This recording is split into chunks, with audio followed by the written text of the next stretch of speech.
قیامت کے وقوع سے پہلے اللہ کے محبوب پیغمبر صلی اللہ تعالی علیہ وسلم نے بہت سے فتنوں کا بیان فرمایا ہے، اظہار فرمایا ہے۔ تو ان میں یہ ہے کہ اس امت میں ظاہر ہونے والے فتنے، میرے پیغمبر صلی اللہ علیہ وسلم کا فرمان ہے، امام مہدی علیہ السلام کا ظہور ہوگا، جن کا تعلق جناب رسول اللہ صلی اللہ علیہ وسلم کے اولاد سے ہوگا اور اہل اسلام کی قیادت کا فریضہ سر انجام دیں گے۔ دجال اکبر کا ظہور ہوگا، جو کہ اس امت کی سب سے بڑی آزمائش ہوگا۔ حضرت عیسیٰ علیہ السلام کا نزول ہوگا، جو کہ ایک امتی کی حیثیت سے تشریف لیں گے اور مسلمانوں کی مدد کریں گے۔ حضرت عیسیٰ علیہ السلام کی آمد کے بعد دنیا میں ہر طرف خوشحالی کا دورہ ہوگا۔ حضرت عیسیٰ علیہ السلام کی وفات کے بعد دنیا میں ہر طرف انتشار پھیل جائے گا۔ قیامت سے پہلے یاجوج ماجوج کا ظہور ہوگا۔ ایک دھواں اٹھے گا، جزیرہ عرب سے آگ کا ظہور ہوگا، سورج کا مغرب سے طلوع ہونا میرے محبوب پیغمبر صلی اللہ علیہ وسلم نے بیان فرمایا، یہ قیامت کی آخری علامت ہے۔ اس کے بعد قیامت آ جائے گی اور اس علامت کے ظہور ہونے کے بعد کسی کی توبہ یا ایمان قبول نہ کیا جائے گا۔ اس کی تفصیل محدثین نے، مفسرین نے بیان فرمائی ہے، اور ان میں ایک یہ بھی ہے کہ سور پھونکا جائے گا، لوگوں پر زبردست دہشت طاری ہو جائے گی، لوگوں کو حساب کتاب کے لیے قبروں سے اٹھایا جائے گا، لوگ ننگے پاؤں ننگے بدن ہونے کی حالت میں اللہ رب العزت کے سامنے جمع کیے جائیں گے۔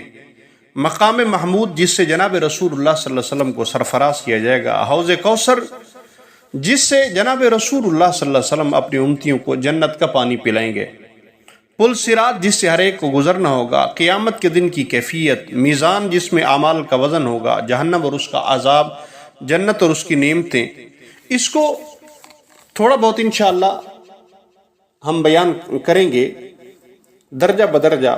حضرت حذیفہ بن یمان رضی اللہ تعالی عنہ فرماتے ہیں کہ لوگ رسول اللہ صلی اللہ علیہ وسلم سے خیر کے بارے میں پوچھا کرتے تھے اور میں شر کے بارے میں سوال کرتا تھا، کیونکہ مجھے خوف تھا کہ کہیں میں شر میں مبتلا نہ ہو جاؤں۔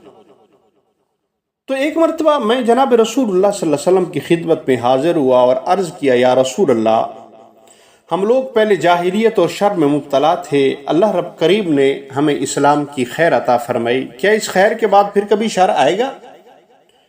اللہ کے پیغمبر صلی اللہ علیہ وسلم نے فرمایا، ہاں، اس خیر کے بعد پھر شر آئے گا۔ میں نے عرض کیا، کیا اس شر کے بعد پھر خیر آئے گا؟ آپ صلی اللہ علیہ وسلم نے فرمایا، ہاں، اس شر کے بعد خیر تو آئے گی، لیکن اس خیر میں اخلاص کی کمی ہوگی۔ میں نے عرض کیا، اس میں اخلاص کی کمی کی کیا صورت ہوگی؟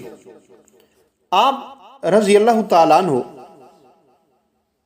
نے جب یہ سوال کیا تو آپ صلی اللہ علیہ وسلم نے فرمایا، لوگ میرے راستے سے ہٹ کر زندگی گزاریں گے۔ میں نے عرض کیا، کیا اس خیر کے بعد پھر شر ہوگا؟ تو جناب رسول اللہ صلی اللہ علیہ وسلم نے فرمایا، ہاں، اس خیر کے بعد پھر شر آئے گا۔ جہنم کے دروازے پر کھڑے ہوئے لوگ دوسروں کو اپنی طرف بلائیں گے، اور جب کوئی ان کے پاس جائے گا تو وہ اسے جہنم میں پھینک دیں گے۔ میں نے عرض کیا، مجھے ان لوگوں کی کوئی نشانی بتا دیجئے میرے محبوب۔ تو اللہ کے پیغمبر صلی اللہ علیہ وسلم نے فرمایا، وہ ہمارے قبیلے سے ہوں گے اور ہماری زبانیں بولیں گے۔ میں نے عرض کیا، اگر میں ان لوگوں کے زمانے تک پہنچ جاؤں تو مجھے کیا کرنا چاہیے؟ تو جناب رسول اللہ صلی اللہ علیہ وسلم نے فرمایا، مسلمانوں کی جماعت اور ان کے امام کے ساتھ مضبوطی سے جڑے رہنا۔